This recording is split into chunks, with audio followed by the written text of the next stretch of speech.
hot off a Warriors Game 2 win. The game is just finishing up at the moment. Steph Curry currently has 29, 8, and 5. Luka Doncic pops off for 36 points, including 16 in the first quarter, I believe. But the Mavericks, after an 18-point lead, are not going to be able to hold on to tie the series. It's going to be 2-0 lead here for the Golden State Warriors as they come back from behind, including a 26-10 deficit in the first quarter. And the Warriors up 2-0. Going to cover that series, Celtics Heat, and how Nick Saban accidentally set the college football world on fire this past week. All my blessings, all my blessings, all my blessings, all my blessings, all my blessings, all my blessings, all my blessings, all my blessings. I need my blessings every penny, daily counting every single one, I'm seeing plenty. Level up and watch that beat turn into a Bentley. See I'm stunned, so I'm all I'm thinking, please don't tell me. Oh boy, she was seeing you. So game 1 of the Western Conference Finals was not particularly exciting. The final was 112-87. The Warriors absolutely lit up the Dallas Mavericks, starting with the 28-18 first quarter run out to kind of make a statement early, and they just put the game away late as well, only allowing 18 points in the first and fourth quarters. Very low scoring outputs there. It was a tough start for both Curry and Klay Thompson, as Andrew Wiggins really carried the ship early on and had the team kind of rolling there, which is playing with house money at that point. Curry had 12 points at halftime. Klay Thompson had 0 for 4 shooting. Andrew Wiggins had 15 and really carried the first quarter. Luka Doncic had 18 at halftime of game 1, with Reggie Bullock 9 points. The Warriors were shooting 56% from the field, and that really gave them the edge.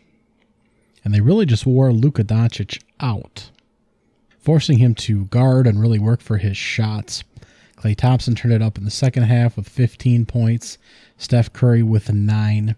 Luka Doncic had only a couple points, 1 bucket in the second half on 1 of 6 shooting. He only played a quarter and a few minutes into the fourth. Spencer Dinwiddie did grab 10 points, but the shooting was terrible.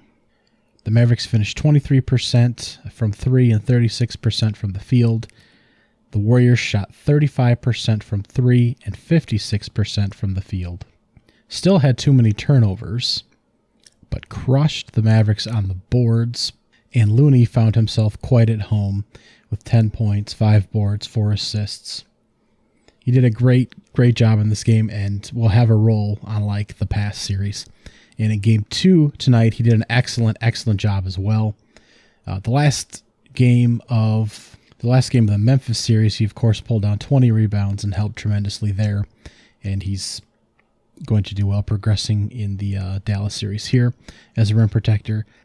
In game 2 tonight, he was much more proficient. 21 points, 12 rebounds, including 5 offensive boards, 10 for 14 shooting. He was tied for second for most shot attempts. Steph Curry had 21. Himself and Wiggins both have 14. And again, it was a hot start for the Mavericks. They actually had 72 points in the first half. That was only 15 off from their total in game 1. They had 15 three-pointers in the first half. They had 11 total in game 1. So a much quicker start for the Dallas Mavericks, who actually had a 19-point lead, not an 18-point lead earlier. And the Warriors able to rally and win the game. Shooting totals for the Mavericks: 47% from the field, 46% from 3 on 21 of 45 from 3. 21 three-pointers made. The Warriors had 14 three-pointers made out of 28. That's 50% shooting from 3 at a much lower clip at that rate. They also shot 56% from the field. Again, they crushed the boards. The edge, I believe, was 16 in game 1, and it was 13 here. They had 1 fewer turnover than the Dallas Mavericks, so hell, they won that. They're starting to get some of those peripheral pieces together. Looney contributed. Andrew Wiggins shot not as proficient, 35% from the field, but was 3 of 5 from 3 and contributing. Draymond Green was high energy in game 1. He hit a 3-pointer here, although he was only 2 for 6 shooting overall, and he was very physical. Nearly picked up 2 technicals. He certainly picked up 1 in the second quarter. He has to be very careful. If he picks up 1 or 2 more, he could risk a game suspension. Klay Thompson was 6 for 10 shooting. Didn't have to shoot a high volume to get 15 points. Jordan Poole was 7 for 10 from the field. Otto Porter hit all 4 of his shots. And Damian Lee played a few minutes as well. Didn't score any points, but registered a few points off the bench for him. So it's kind of those peripheral players. And then Steph Curry, who's very much the limelight guy, 11 for 21 shooting, 52%, 6 for 10.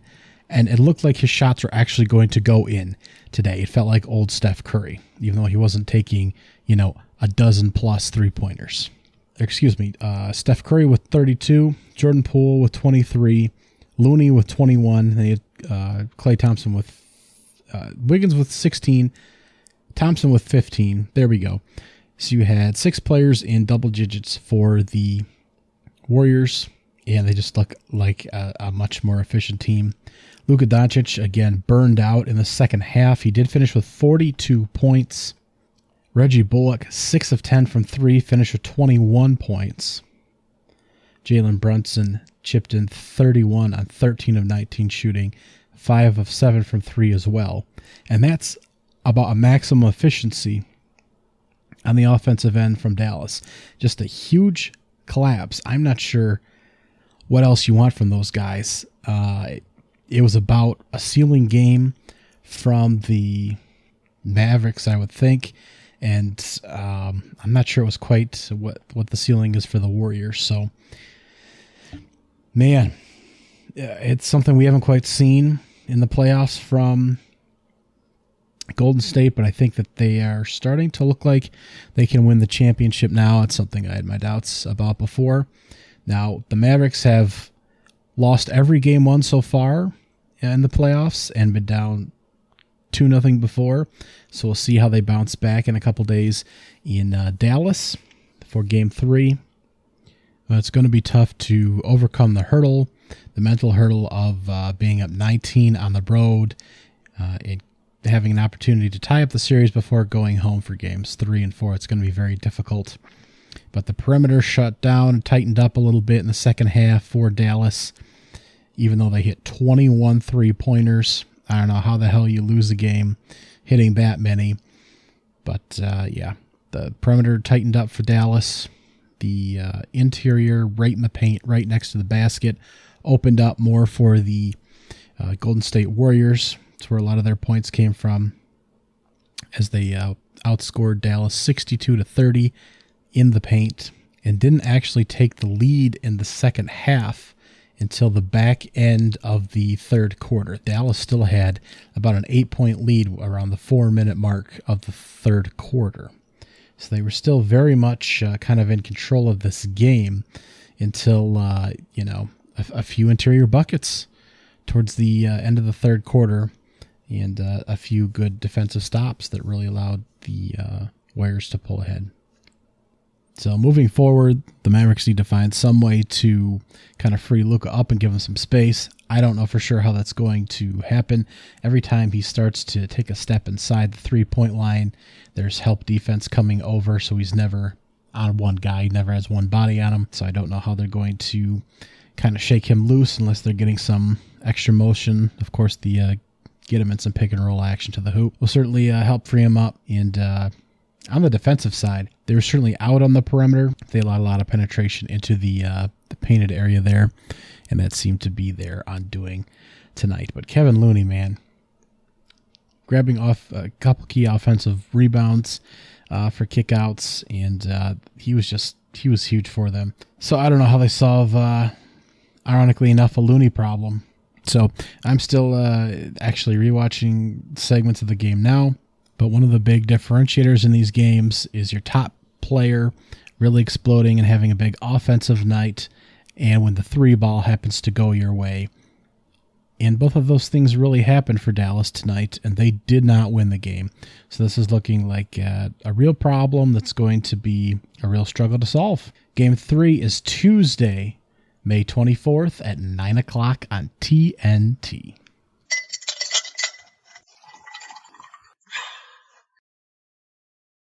So Nick Saban this week inadvertently set off just a chain reaction around the college football landscape and college sports in general when he had a booster meeting, kind of a private booster meeting. They don't invite outside media to these kind of events, but it did end up making it to the, the great outdoors, the great wild that is media. And at this booster event, he did drop school names, Texas A&M and Jackson State, where Deion Sanders is the head coach, in reference to NIL deals and players getting paid to play. So here's what you need to know about Jimbo Fisher and Nick Saban, head coach of Alabama and Texas A&M, of course. Fisher was the quarterback coach and offensive coordinator at LSU in 2000 under Nick Saban, and he stayed on under Les Miles when Saban left for the Miami Dolphins job in 2005. In 2007, after Saban's 2-year Dolphins stint was over, he offered Fisher the same duo position at Alabama, but Fisher declined and went to Florida State under Bobby Bowden instead for 2007 to 2009 in that offensive coordinator QB coach role. When Bowden stepped down, he took over as the head coach from 2010 to 2017, and in 2018 he of course took over the Texas A&M job. Now Texas A&M, the record in 2018 was 9-4. In 2019, it was 8-5. In 2020, 9-1. And in 2021, it was 8-4. He's 3-0 in bowl games, and they had to pull out of last year's bowl game, the Gator Bowl, due to COVID. With no SEC titles, no playoff appearances, national titles, fans are already antsy with Texas being the hotbed that it is for recruits. The rankings of his recruiting classes have been 17th, 4th, 6th, and 8th. And this past season, the number one best recruiting class of all time according to 24/7 Sports and most major recruiting services. Now he's 1-3 against Alabama, that one win coming last season in College Station, the shocker. And the only other loss that Saban has to an assistant also came last season in the national championship game to Georgia and Kirby Smart. So his record against assistants now is 25-2, a stat so unfamiliar that most of the top Google search results are incorrect and have yet to be correctly updated. So 25-0 heading into last season against former assistants, now 25-2. Jimbo Fisher getting the first win ever, and Kirby Smart following that up just a couple months later in the national championship game. Now, Alabama has played in 6 of the last 7 national championships and won 3 of them. But maybe they're starting to slow down a bit. They've won 1 of the past 4 in 2020 and have multiple losses in 2 of the past 3 years. A 13-2 record in 21 and an 11-2 record in 19. The previous 2-loss season was 2014. Prior to that 2019 year. So they went for about a 5-6 year stretch there where they only had 1 loss max a year. Nick Saban is now 70 years old and starting to make a lot of statements about the transfer portal and NIL. Some of it is being misquoted, so I'll play a longer clip than ESPN and some of those websites are playing in a second. The rankings of his recruiting classes going back 10 years to 2013. First, 5th, first, second, first, and second this year, 2022, pulling in behind that Texas A&M recruiting class. This was a 7-minute extended clip of Nick Saban talking about the NIL and how it's kind of handled at the college level in a little bit more detail than you get in snippets in articles and on the major, television news outlets. So I'm going to play a little bit longer clip of it, of him speaking more intensely to it, and then I've got a few kind of cleanup notes on what he's referencing as well. Well, name, image, and likeness to me is a great concept for players. Players have always been allowed to work. This is just a different opportunity for them to make money by working and using their own name, image, and likeness, whether it's signing autographs, whether it's doing commercials or ads for some company or whatever. So there's nothing wrong with that. And I told our players when this whole thing started to get agents, get representation, and so you create opportunities for yourself. And our players last year created $3 million worth of opportunity for themselves by doing it the right way. And I have no problem with that, and nobody had a problem on our team with that because the guys that got the money earned it. Now, there were only 25 guys on our team that had the opportunity to earn money. The issue and the problem with name, image, and likeness is coaches trying to create an advantage for themselves. I went out and said, okay, how could we use this to our advantage? They created what's called a collective. All right, a collective is an outside marketing agency that's not tied to the university, that's funded by alumni from the university. And they give this collective millions of dollars. And that marketing agency then funnels it to the players. All right, and the coach actually knows how much money's in the collective, so he knows how much he can promise every player. That's not what name, image, and likeness was supposed to be. That's what it's become, and that's the problem in college athletics right now.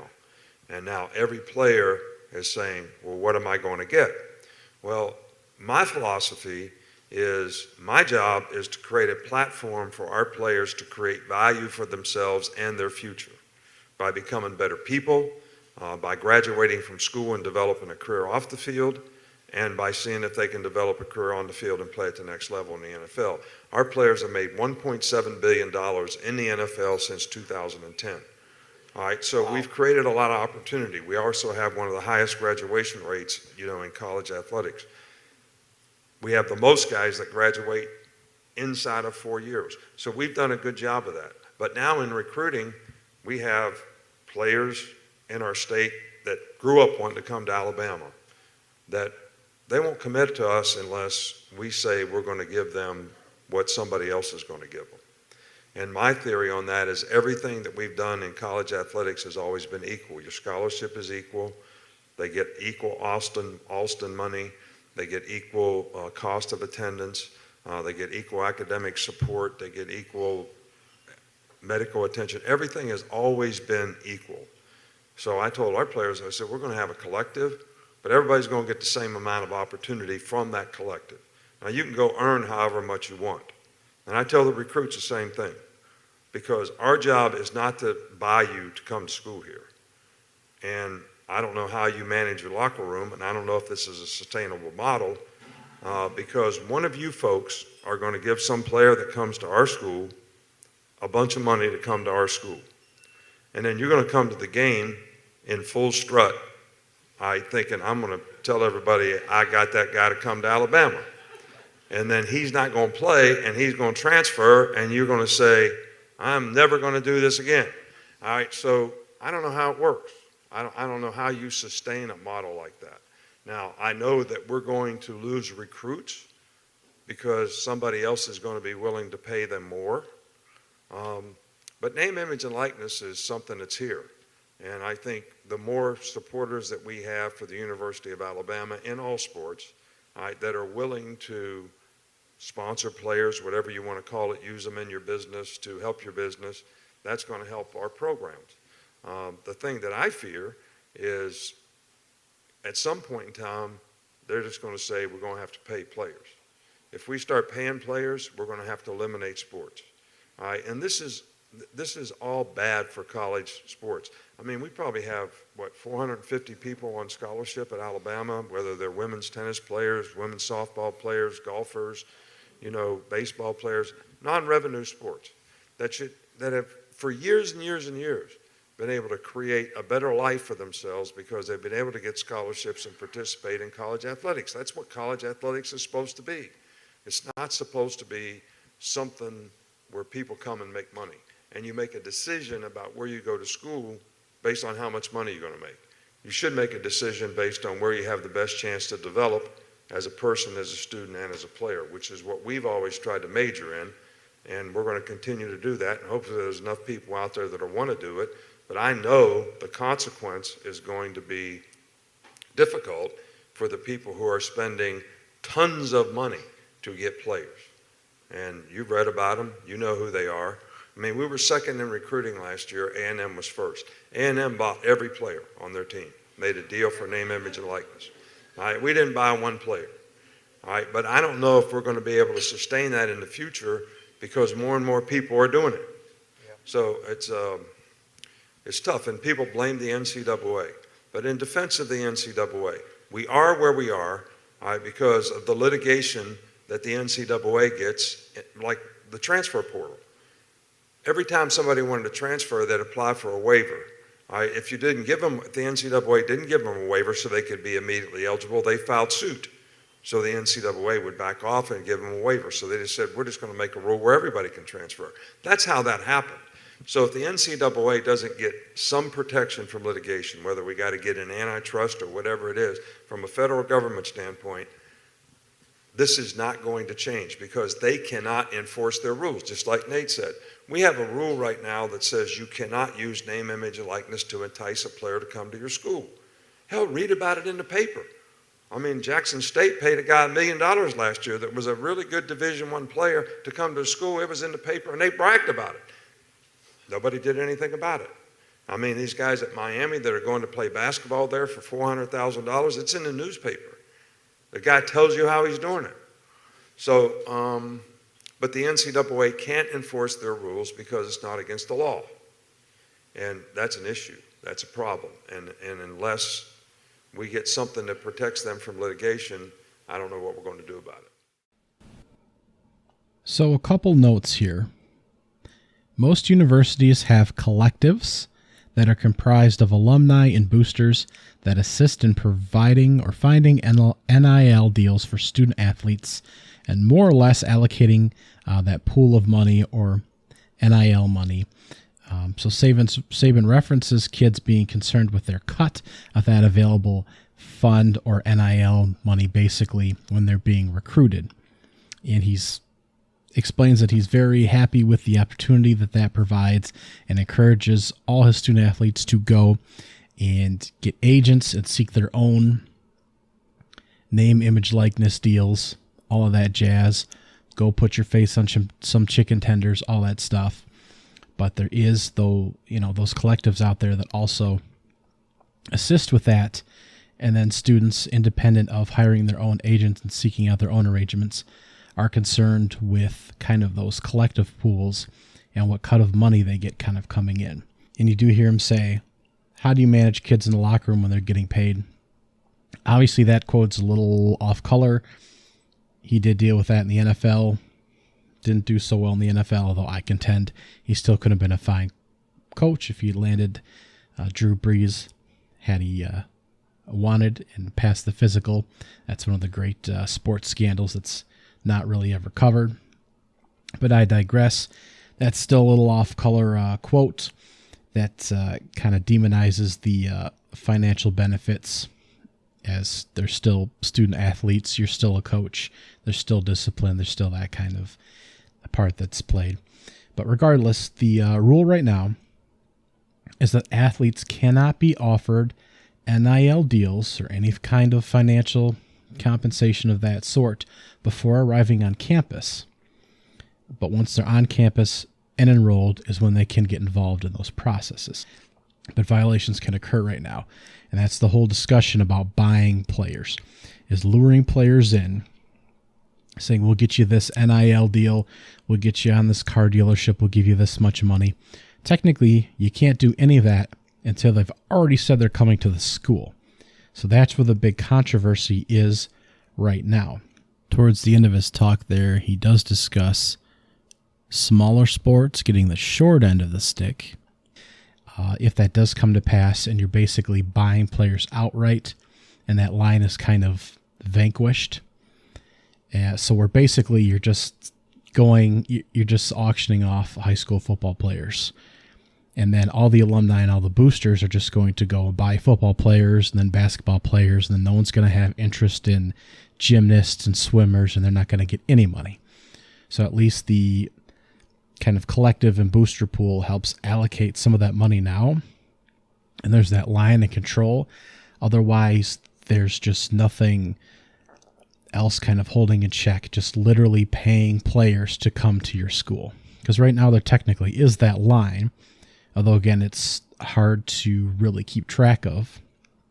And his point in bringing in the NCAA into that conversation was that if they were to sue a school over breaking that rule, there's really no way for them to then win that lawsuit, and there's no backing of their actual rules that they have in place to prevent that. The NCAA doesn't actually have a whole lot of power. So it's that paying to come to your school that he was making a point about, and that's why he brought Texas A&M. These comments are cleared up in a press conference just the other day, kind of cleared up, as he's been hinting for a long time that players have been paid, and it's possible he's done it at other times in his career too, and it's out of his hands now, and he just keeps winning and rolling in top recruits. Probably happened at all level of football, high level football at some point, as it's for anyone that watches college football, you're like, hey, that guy was paid to go to this school, obviously given a car or something. But the point is, even with NIL now on the table, you're not supposed to be involved in any of those sponsorships or any kind of those money exchanging hands until after you've enrolled and you're on campus. So you can't actually say to a kid in high school, I'll pay you X amount of money, I'll get you this deal to come to my school. That's not how it works. Now, Deion Sanders took the comments a little bit more in stride, I guess. When his cornerback was mentioned, he tweeted, I don't even make $1 million. He signed a 4-year, $1.2 million deal in 2020 to coach at Jackson State. The player that Saban was referring to was Travis Hunter, when he referred to the player that was paid $1 million and that was being flashed all over social media. Hunter tweeted, I got $1 million, but my mom still stay in a 3-bedroom house with 5 kids. Now, that has since, kind of been retracted. Who knows what kind of NIL deal he actually has, and what, the case actually is there. But I distinctly remember that article coming out prior to this whole dispute, which is, the article's now long buried if you go looking for it. But I distinctly remember that headline. So it was probably more misreporting than anything. But still, Saban was not wrong in that it was promoted, all over the sports web pages and recruiting pages and places like that. But he was basically misreporting information, throwing things out there. Still, it was a casual alumni event that he was at again. And all these comments are just really blown out of proportion, I think. Deion Sanders did go on I Am Athlete Radio and stated something to the effect of Saban used himself and Fisher as pawns to pull more money from his boosters, basically. But he didn't appreciate that Saban reached out to his people privately after mentioning himself and his team in public, because Saban did reach out to presumably apologize. He did say he understands that Saban got caught up in a moment, but certainly didn't appreciate himself or his young man and men getting pulled into it.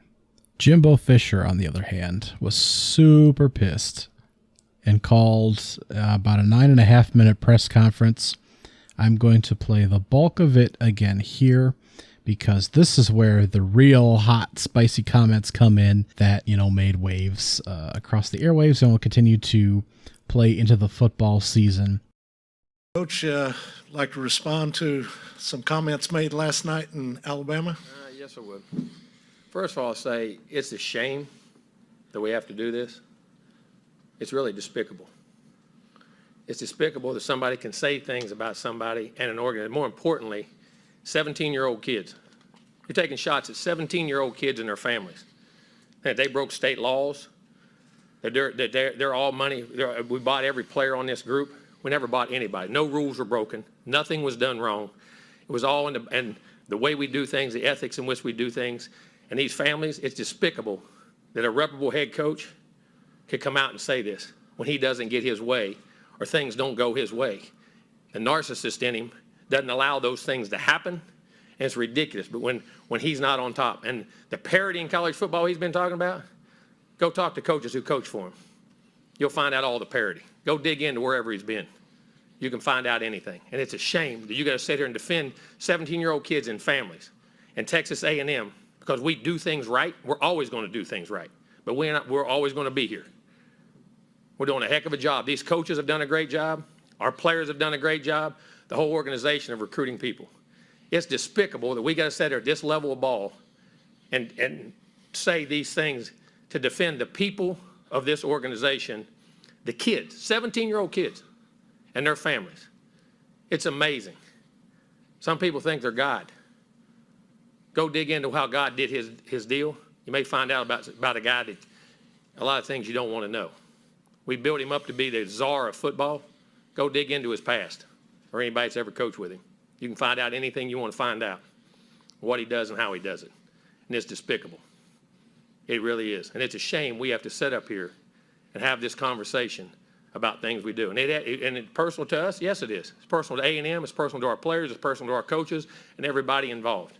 And I know the guy. Know him really well. It's amazing that we're allowed to do those things. It's really despicable.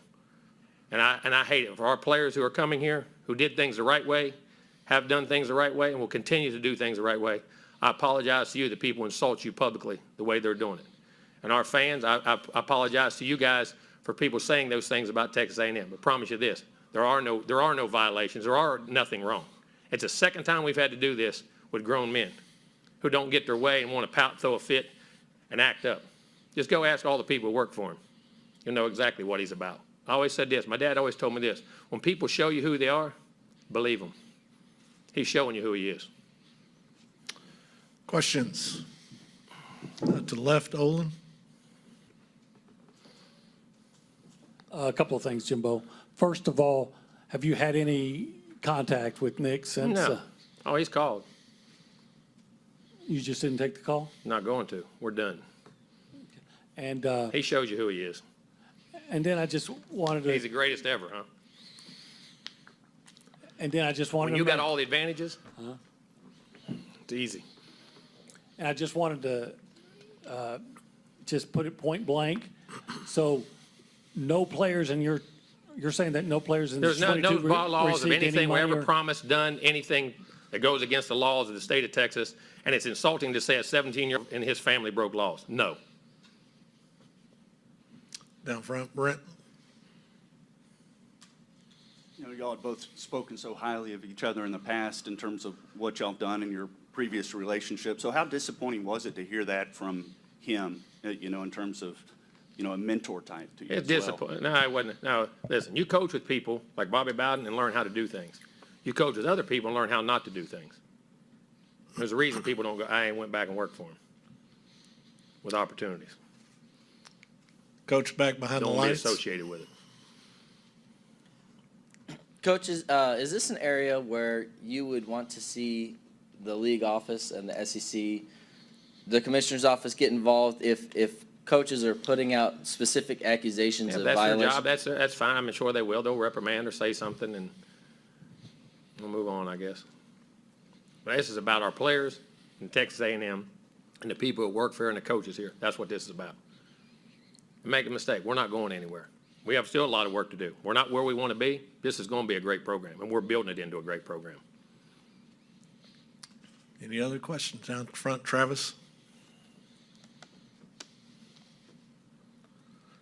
I know everyone saw the initial post from Sliced Bread or whatever, but where do you feel like this is coming from? You got me. Sliced bread. Well, but I mean, when coaches say that, come on, man. Especially, never mind.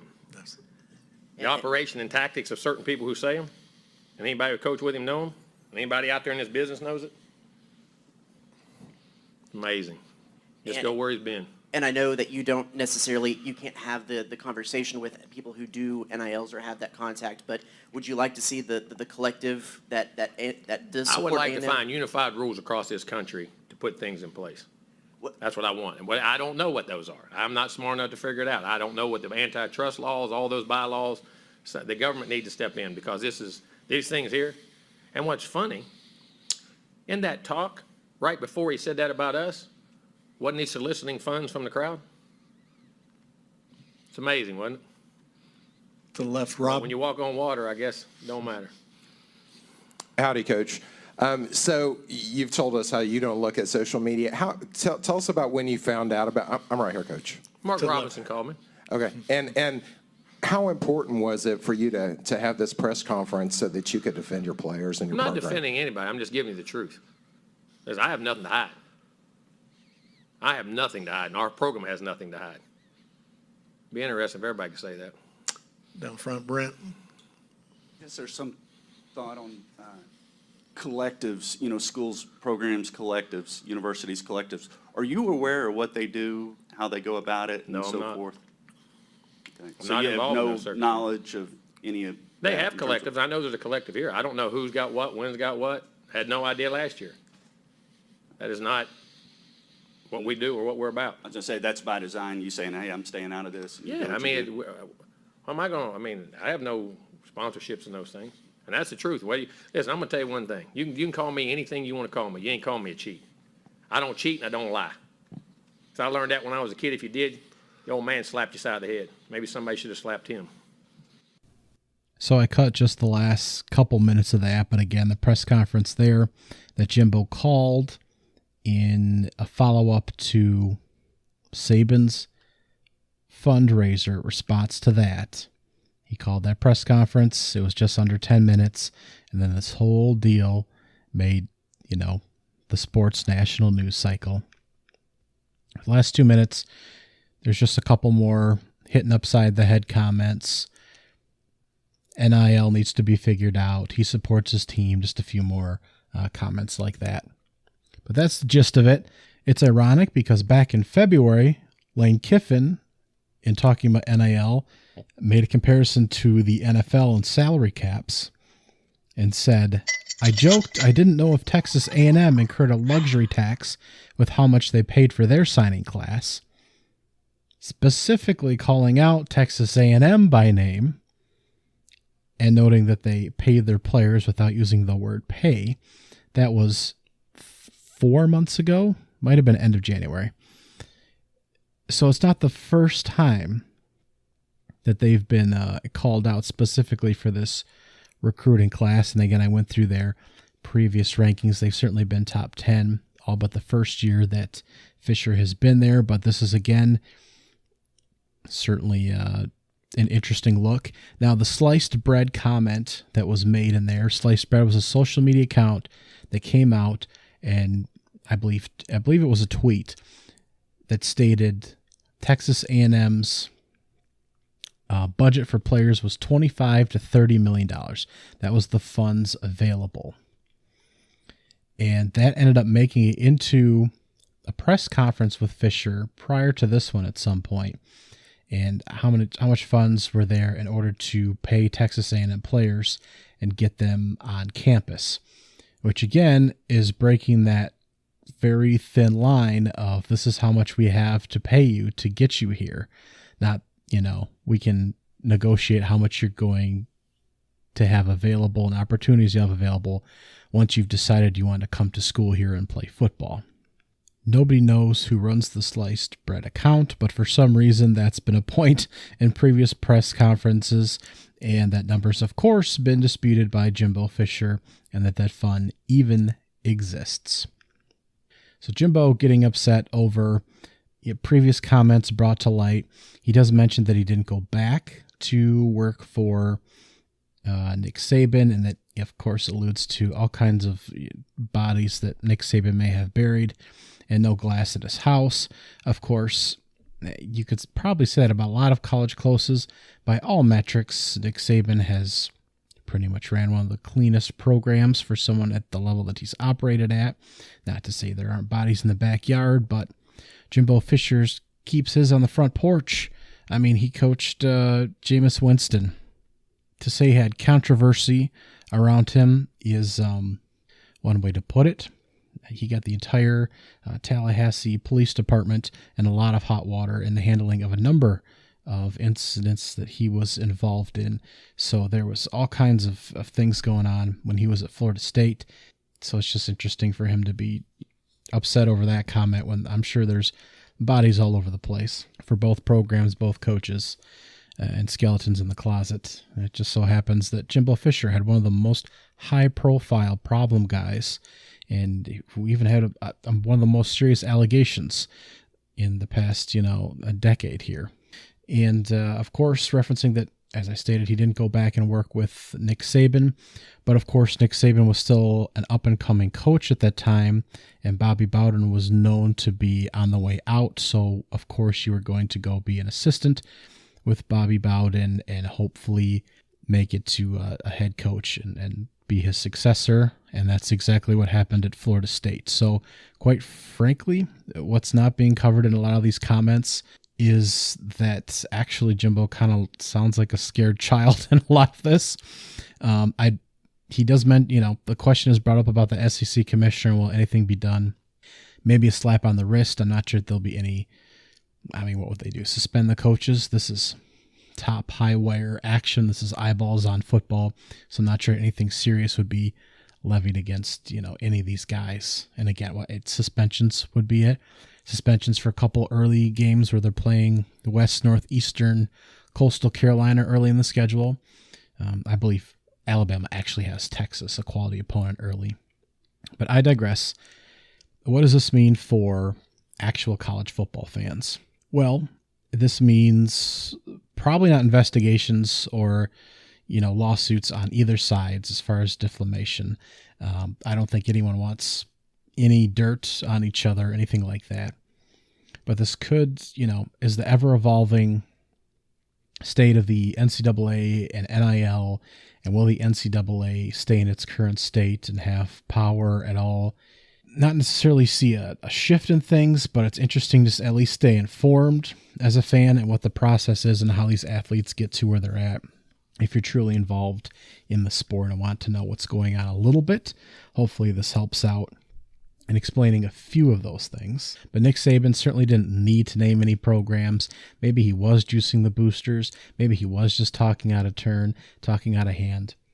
And maybe he is, at 70 years old, just getting old and not able to quite keep up with everything that's going on now. It certainly seems like we have college basketball coaches retiring because they can't keep up with transfer portal and NIL, as we've seen Roy Williams, Mike Krzyzewski, Jay Williams all retire from the game recently. You have to keep your eye on the transfer portal. Now that you have one free transfer, basically, and a free grad transfer as well if you graduate. So you can have up to 2 free transfers and hop off to your next program, in addition to all the NIL material, which is still shifting and hard to keep track of. And maybe these coaches should be more informed with the collectives and at least a knowledge of what's going on, and really try not to demonize the money and the incentive and what these kids have the opportunity to do. Because sometimes it seems like they're very much pro kids, pro athletes, pro students being able to take advantage of the opportunities, and also very much befuddled by how it's going to work out, and it's too difficult, and very much that's very against the process. That's very much for the process and against the process.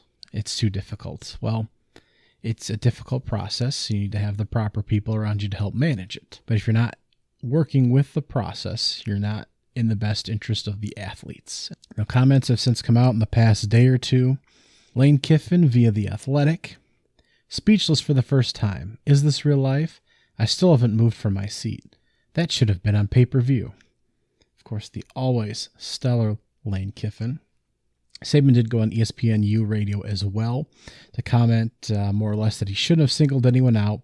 That was a mistake. I really should have apologized for that part, which he absolutely should have. He's not against NIL. I'm against the whole system, which again, you can't be pro for the player and against, you can be against how the system is set up, but he's kind of shitting in the same pot that he's eating out of. And yes, I'm pro player, but also it sucks. So, that kind of needs to be remedied, and he's kind of demonizing the monetary part of that. Now, SEC spring meetings are next week, but Jimbo Fisher and Nick Saban are scheduled for different days, so they shouldn't cross paths. Some of the issues that are being discussed is moving from 8 to 9 game conference schedules, which I think would be a tremendous improvement and create much more watchable games, as just about every team in the SEC is worth watching pretty much every year. They're looking at erasing divisions as well and jumbling, that what would presumably be a 9-game schedule up a little bit, but fixing a couple opponents to maintain rivalries. But circle your calendars, October 8th, Alabama and Texas A&M. The Tide have opened as a 16.5-point favorites. Now, the Miami Heat and the Boston Celtics kicked off 2 games in. We are tied at 1 game apiece. Game 1, Robert Williams was healthy for the Miami Celtics. Nope, for the Boston Celtics, Robert Williams was healthy. Marcus Smart was out with a foot sprain. Al Horford was a surprise scratch when he entered COVID protocol. And, of course, no Kyle Lowry for the Miami Heat, as he's been out for most of the playoffs. We had a good old yeehaw seesaw battle for a good chunk of the game. Boston did end up grabbing a 13-point lead halfway through the second quarter and led 76-64 at half. They are the better team in the series. They certainly look like it to begin this game. Miami then took the lead for good in the third quarter, where they've been so dominant in the playoffs. They started off with a 22-2 run. It was ultimately a 39-14 edge in the third quarter for Miami. Butler had 17 points, outscoring the Celtics by himself in the third quarter. He had another 10 points in the fourth, giving him 27 of his 41 in the second half. He also chipped in 9 boards, 5 assists, 4 steals, and 3 blocks for one of those supernova Jimmy Butler games, who's largely not considered a superstar, but certainly a star, and that's what you need from him in order to win some of these games. The lead was 20 early in the fourth for Miami, but Boston did have it down to about a 9-point game with about 7:35 left, and they still had it down to 7 points much later in the game at the 1:14 mark, so it wasn't a complete runaway, and they still had a shot late. Now, Tatum had 29 points on 10 of 21 shooting. Brown had 24. Robert Williams had 18. Pritchard had 18 as well, and attempted a team-high 11 three-pointers, which is a lot for him, but he won't get as much time when Smart and Horford come back for Game 2. They shot 45, 32, and 75 from the field, 3, and free throw lines. Outside of Butler's 41, Tyler Hero had 18 but didn't shoot real well. Gabe Vincent had 17 and looked real good in the flow of this offense. 11 points for Max Strus and 10 points for Bam. The Heat shot 48, 33, and 88 from the field, 3, and free throw lines. Now, a lot of other stats were fairly comparable as well. Miami had 6 more rebounds. The Celtics had 6 more assists. The steals were within a couple of each other. There would be 20 blocks combined in this game, 12 for the Miami Heat. Celtics had a few more turnovers, but obviously the field goal percentage was comparable. The three-point percentage was comparable. The Heat hit a few more free throws, but it was just that third quarter run that really made a difference. Boston had a couple more points in the paint, a couple more second chance points, a couple more fast break points, but for the most part, there's no stat that was particularly skewed or way out of pushing towards one team. So when Game 2 rolled around and Marcus Smart was back and Al Horford was back, Robert Williams was still a participant. Still no Kyle Lowry, and again, we're not entirely certain if that would be a positive if he played at this point because he hasn't been playing real well. But when we had a fully staffed Celtics roster for Game 2, the result was very different. Miami actually did lead early on in this game, very early on in the first quarter until about the 3-minute mark at the end of the first. Tatum did have early foul trouble, so he hit the bench about halfway through the first quarter, but the Celtics were able to storm back and take the lead without him. And when he came back in the second quarter, the Celtics just hit the gas and were able to just kind of crush the Heat, taking a massive 25-point lead to the half. Miami made it a game in the third, pushing the lead down to about 15, but the Celtics opened it back up again in the fourth quarter in garbage time, and they were just wiped off the face of the earth there. Tatum had 27 points on 8 of 13 shooting.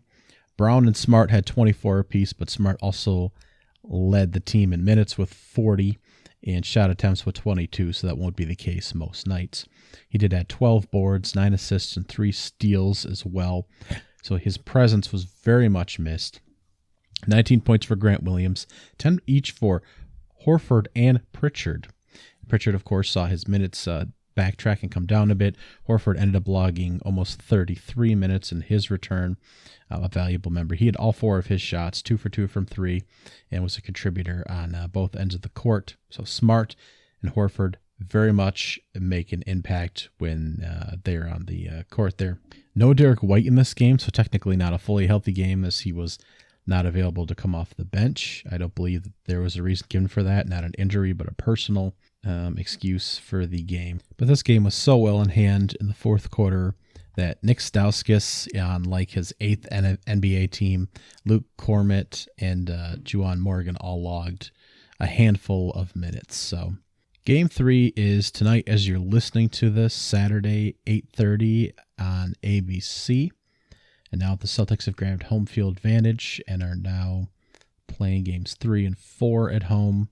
The Miami Heat really have to, I believe, in Eric Spoelstra, but I'm not sure the Miami Heat, maybe they can win one more game in this series. But again, I believe I picked Boston in 6, and it's possible Boston takes this in 5. It's going to be real tough to win games 3 or 4 in Boston and then go home down 3-1. So we'll have to see if any kind of strategies kind of change here. I'm not entirely certain that there's a whole lot that can be done with this group of guys to outmaneuver a fairly healthy Boston Celtics team. But Game 3 tonight. Finally, it's worth at least mentioning the NBA draft lottery that was completed, so we know the order this past week before, I believe it was Miami-Boston Game 2. Maybe it was the Warriors Game 2. But the first pick will go to the Orlando Magic, followed by the Oklahoma City Thunder, Houston Rockets, Sacramento Kings, and Detroit Pistons to round out the top 5. So the Detroit Pistons presumably had a shot at the number 1 pick, slipped way back to that number 5 slot. That's a major blow. Kings, Rockets, Thunder slipped up there. They had multiple lottery picks. They're in the 12 slot as well. And Orlando Magic grabbing another kind of top pick there. It's kind of funny because they're kind of lined up for Chet Holmgren or Paolo Banchero should they want him out of Duke. And ironically, they've been grabbing all big men with their top picks recently. So, and that may be the case again. Of course, Jalen Suggs last year, but they've grabbed Mo Bamba, Dwight Howard. So they'll have to decide what they're doing there. Oklahoma City Thunder, again, number 2 and number 12 pick, as they've just stockpiled draft picks. I believe it's 22 picks over the next 6 or 7 years. Just an outrageous number as they continue to kind of shape this team through a lottery rebuild. Although at some point they'll have to kind of package picks and hopefully grab the next player that wants out of his team and be able to get a trade for a big name, as they won't even have roster spots for all the players that they would have on rookie contracts as they start to pile up. The Houston Rockets will have a young man to put next to Jalen Green, their top pick last season, as they are reshaping that team as well. Sacramento Kings in a familiar position as they made a midseason move for Sabonis last season with the Pacers to try and rebuild that team, and it did not go super well for them or the Pacers, who are in the 6th spot. Now, they don't need a whole lot of pieces to really remain a a playoff team. At the 6th spot, a contributor should really help the Pacers, who might be one of the teams that can really see their stock rise next year with minimal changes to the roster. And the 5 seed, of course, the 5 spot, the Detroit Pistons.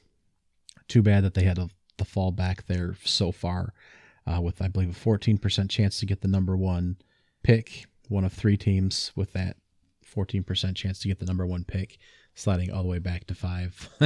Richard Hamilton was at the lottery, and the look on his face was that of a man that was unimpressed with his lottery slotting. But with no consensus number 1 this season, they'll still have an opportunity for a contributor along with Cade Cunningham and Sadiq Bey. The Trailblazers at the 7th spot. Damian Lillard was present for the lottery, and he was not happy with the 7th spot as he remains committed to Portland and the rebuild there. They did move his buddy CJ McCollum out in a trade this season, and they will have to get a young man next to 32-year-old Damian Lillard to try and keep that team in playoff contention. The Pelicans at the 8th spot is excellent. That's another team in the playoffs this year, kind of snuck in after losing, I think, their first 11 games. And if Zion Williams is able to return next season, which presumably he will, it sounds like talks with him in the front office are in good form. There's just been some miscommunication, and he should be recovered from his injury as well. So adding another top 10 pick could make that an excellent roster, and that will be one of my top teams to watch next season. San Antonio Spurs at the 9th spot. They have a lot of questions. They already have a lot of young guys. Will Coach Popovich be the coach moving forward? We don't know. There's a report that the Washington Wizards at the 10th spot are looking at 10 to 15 players. So that's how wide open the draft is at this point. New York Knicks at the 11th slot. That's familiar. Oklahoma City Thunder, as I mentioned, at the 12. Charlotte Hornets at 13, as they still need a center to kind of fill that team out.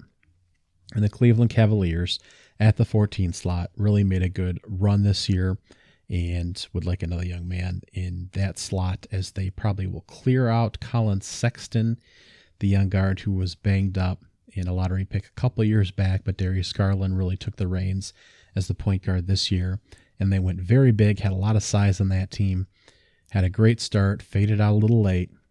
Mobley, their lottery pick from last year, is an excellent defensive player, should be a perennial all-star along with Darius Garland. So adding another lottery pick, that's unfortunate. They couldn't get a little bit higher for them. Another lottery pick for that young squad, and they will look very promising moving forward as well. So thank you again for listening to the Michael Welch Podcast, and I will catch you next time. Thank you. All my blessings, all my blessings, all my blessings, all my blessings, all my blessings, all my blessings, all my blessings, all my blessings. I need my blessings every penny. Daily counting every single one, I'm seeing plenty. Level up and watch that beater turn into a Bentley. See I'm stunting, so I'm all